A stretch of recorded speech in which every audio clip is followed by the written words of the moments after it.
এটাকে হালকাভাবে দেখার আসলে কোনো সুযোগ নেই এবং এই সমন্বয়কেরা বিভিন্ন গুরুত্বপূর্ণ বিষয়ে জাতিকে যেভাবে ঐক্যবদ্ধ করার প্রয়াস চালাচ্ছেন, জাতির বিবেককে যেভাবে জাগ্রত করছেন, এটা নিশ্চয়ই অনেকেরই স্বার্থে লাগবে।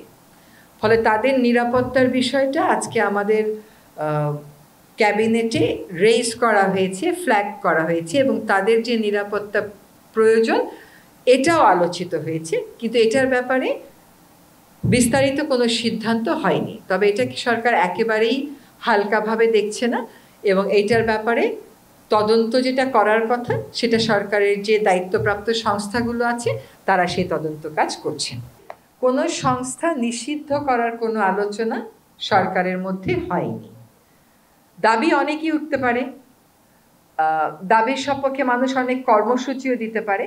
ব্যক্তির অপরাধের সাথে সংস্থার অপরাধকে আমরা জড়িয়ে ফেলছি না।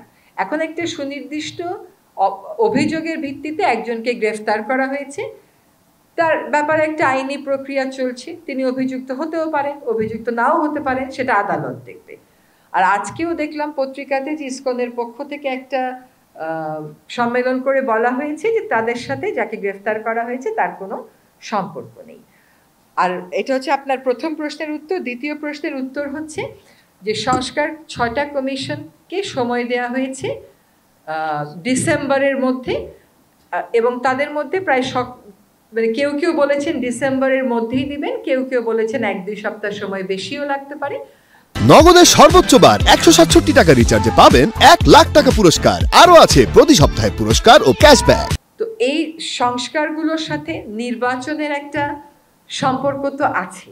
এই সংস্কারের প্রস্তাবগুলো আসবে, এগুলোর উপর জনগণ কথা বলবে, চূড়ান্ত একটা সংস্কার প্রস্তাবনা হবে, সেই মোতাবেক যে পদক্ষেপগুলো নেওয়া সেগুলো আমরা নিব।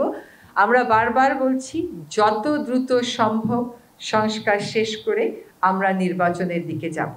নির্বাচনের একটা প্রাথমিক নির্বাচন শুরু করার প্রাথমিক কাজগুলো কিন্তু হয়ে গেছে, নির্বাচন কমিশনও গঠন করা হয়েছে। কাজেই নির্বাচন যত দ্রুত সম্ভব সংস্কারগুলো, জরুরি সংস্কারগুলো শেষ করেই তারিখ জানিয়ে দেওয়া হবে।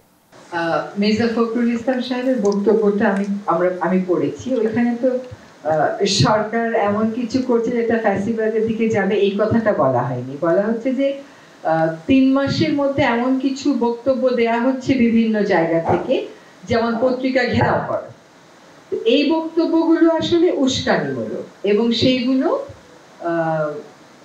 গণতন্ত্রের দিকে যাবার পথটাকে তো আসলে সুগম করছে না। ওনার বক্তব্যের স্পিরিটটা আমি যেটা বুঝেছি সেটা হচ্ছে এইরকম, এবং সেখানে সরকার কিন্তু সরকারের অবস্থান স্পষ্ট করেছে। প্রথম কথা হচ্ছে যে রাজনৈতিক দলগুলোর সাথে যে আমরা আলোচনায় বসছি সেটা বেশ সৌহার্দ্যপূর্ণ আলোচনা হচ্ছে।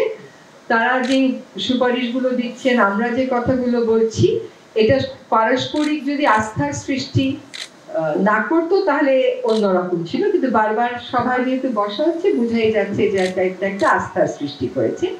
আর নির্বাচনে যাওয়ার জন্য যে কথাটা বলা হচ্ছে, আমরাও বারবার বলছি নির্বাচনে যাব, এটা তো যেতেই হবে আমাদেরকে, এটা তো আমাদের কাজ। একই সাথে তাদের পক্ষ থেকে সংস্কারের জন্যও কিন্তু সমর্থন দেয়া হচ্ছে। এখন তাদের পক্ষ থেকে কখনো কখনো বলা হচ্ছে একটা সময় দিয়ে দেওয়ার জন্য, সেই সময়টার ব্যাপারে আসলে আমরা অবস্থান নিতে পারছি না। এই জন্য যে আবার সংস্কার প্রস্তাব কি আসবে, সংস্কার করতে কতটুকু সময় লাগবে, এটা না জেনে তো নির্বাচনের সময়টা বলে দেওয়া যাচ্ছে না।